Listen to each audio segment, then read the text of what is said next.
Hər kəsi salamlayıram. Bugündən etibarən mən YouTube kanalımda şəxsi inkişaf, peşəkar artım, karyera, biznes və biznesdə idarəçilik kimi mövzularda təqdimatla bərabər videolar çəkib paylaşacağam və təbii ki, bütün sosial media platformalarımda da, profillərimdə bu videoları mən paylaşacağam. Bugün mən sizlərlə bərabər şəxsi inkişafla bağlı insanların qarşılaşdığı problemlər və onların həlli yolları haqqında fikir və düşüncələrimi paylaşmaq istəyirəm. İlk öncə mən təklif edirəm ki, biz sizinlə insanların başlayıb sonlandırmadığı işlərlə əlaqədar verdiyi mənə sualları gözdən keçirdək və mən əminəm ki, bizim bu təqdimatı və videonu izləyən insanlarda böyük hissəsində bu suallar yaranır, amma cavablarını insanlar tapmaqda çətinlik çəkirlər. İnkişafa necə və hardan başlayacağımı bilmirəm. İnsan bugünkü mövqeyindən necə və hardan başlayacağını bilmir. Hansı kitab oxusun, necə idmana başlasın, ingiliscə öyrənməlidir, amma necə və hardan başlasın ki, onu davam edə bilsin.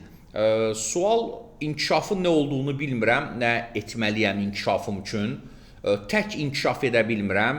İnsanlar əksər hallarda tək o mənada inkişaf etmirlər ki, onlara nəzarət olmayanda insan həm özünü məcbur edə bilmir, həm də hesabat verdiyini biləndə kiməsə, insan nəzarət altında olduğuna və hesabatlılıq olduğuna görə davam edə bilir yola. Başlayıram, amma davam edə bilmirəm. Çox yayılmış bir sıxıntıdır. Bu əksər hallarda böyük bayramlardan öncə olur insanlarda. Motivasiya, misal üçün yeni ildən öncə insan deyir ki, mən yeni ildən sonra böyük həvəslə başlayacağam, kitab da oxuyacağam, xarici dil də öyrənəcəm, idman da edəcəm.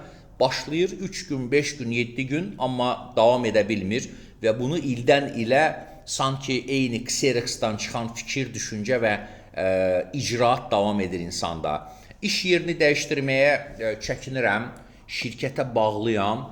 Mən deyirəm, adətən şirkətə çox bağlıdır insanlar, şirkətlərə və bu mənim terminimdir, mən şirkət adamıyam. İnsan öz peşəsinin adamı deyil, şirkətin adamı olmuş olur, şirkətdən asılı qalır. İnkişafıma vaxt tapa bilmirəm.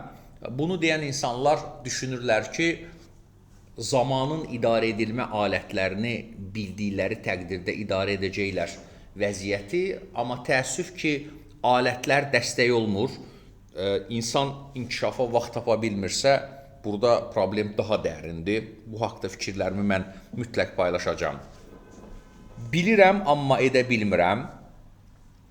10 il öncə Azərbaycanda bir çox mövzular insanlarımız üçün yeni idi. Zamanın idarə olunması, enerjinin idarə olunması, hardan hansı kitabları insan alıb oxumalıdır. İnsanlar bugün hər şeyi bilir. Nitqlə əlaqədar ana qaydalar bilinir. Bədən dilinin əhəmiyyəti bilinir. Networking, insanın peşəkar və sosial əhatəsinin genişləndirilməsi bilinir. Zaman idarə olunması alətlərini hamı bilir. Amma məsələ tək bilik deyil. Bilik vacibdir, amma özü-özlüyündə yetərli deyil. İnsan o biliyi tətbiq etmədiyi təqdirdə o biliyin ona heç bir faydası olmur və bilənlə bilməyən arasında olan, bilən və bilməyən insanlar arasında olan fərq dərhal silinmiş olur. Bilik və bacarıqlarımı sata bilmirəm. Bu, savadlı insanların bütün dünyada, amma əsasən də Azərbaycanda, biz Azərbaycandan danışırıq, böyük bir dərdidir deyirəm mən adətən. Dərdidir ona görə ki, bir insan düşünün, hüquqşünas, mühəndis, həkim, hansısa şirkətdə mütəxəssis, hansısa sahədə, bu insan öz bilik və bacarıqlarını sata bilmədiyinə görə, öz bilik və bacarığını pula çevirə bilmir. İnkişaf edənlər arasında bir sıxıntı var. Onlar məhsuldardırlar, amma effektiv deyirlər. Bu nə deməkdir? Mənimlə bir görüşə gələn insana sual verirəm ki, bəs kitab oxuyursunuz? Deyir, bəli, nə gözəl. 2024-cü ildə hansı və neçə kitab oxumusunuz? İnsan deyir ki, mən 12 kitab oxumuşam 2024-cü ildə, detektiv və bədii ədəbiyyat. Baxın, insan məhsuldardır, edir, amma effektiv deyil. detektiv və bədii ədəbiyyat janrında kitablar onun şəxsi və peşəkar inkişafında ciddi bir rol oynamadıqlarına görə insan nələrsə edir, amma nəticə yenə də əldə edə bilmir. Məhsuldardır, effektiv deyil. Yaxşı müəllim axtarışı varmı sizdə? Bugün biz Azərbaycanda bu kimi halın şahidi çox oluruq. İnsanlar ingiliscə öyrənmək üçün yaxşı müəllim axtarırlar. Baxın, məsuliyyət həm də müəllimdədir, lakin ancaq müəllimdə deyil. Mən öz mentorluq proqramında da bu haqda çox danışıram və mənim tələblərimdən biri də budur proqramda ki, insan əgər mənimlə bərabər inkişaf etmək istəyirsə, o öz üzərinə düşən böyük məsuliyyəti başa düşməlidir. Müəllim nə qədər yaxşı olsa da o istiqaməti verəcək, amma müəllimdən ayrıldıqdan sonra ev tapşırıqları və ya hansısa bir araşdırmanı etmək, nələrisə oxumaq insanın öz məsuliyyətidir. Müəllimin yaxşı olması, bəli, doğru, vacibdir, amma insan böyük zəhmətin öz inkişafında rolunu başa düşüb ona görə davranmalıdır. Bilik bacarıqlarını insanlar pula çevirə bilmirlər, komfort zonamdan çıxa bilmirəm deyirlər adətən. Bu mənim terminimdir, komfort zonası deyil, bu bataqlıqdır. Biz o komfort zonasına sadəcə, o hala biz komfort zonası deyib ona gözəl bir ad vermiş oluruq və bir çox hallarda insanlarda özgüvən yoxdur, rəhbərlə ünsiyyətdə, inkişafa başladıqdan sonra öz biliklərini satmağa, digər insanlara yox demək kimi məqamlarda. Və ən son iddia, məcbur qalmasam, davamlığı təmin edə bilmirəm. Məhz elə buna görə mənim fərdi mentorluq proqramım var. İnsanlar mənimlə ünsiyyətdə ayda 2 dəfə bu proqram çərçivəsində, ayda 2 dəfə mənimlə şəxsi görüşlər keçirdirik və insan məcbur qalıb hesabat verdiyinə görə özündə inkişaf vərdişini formalaşdırmağa başlayır. Bir digər paylaşmaq istədiyim məqam odur ki, biz işə başlamadan öncə biz hansısa bir nə olursa olsun, biz o işlə əlaqədar beynimizdə doğru təsəvvür və gözlənti formalaşdırmalıyıq. Düşünün ki, siz dağa çıxmalısınız, bir insan dağa çıxmalıdır və ona mənim kimi bir mentor deyir ki, bilirsənmi, dağa çıxmaq əslində çox ağır işdir.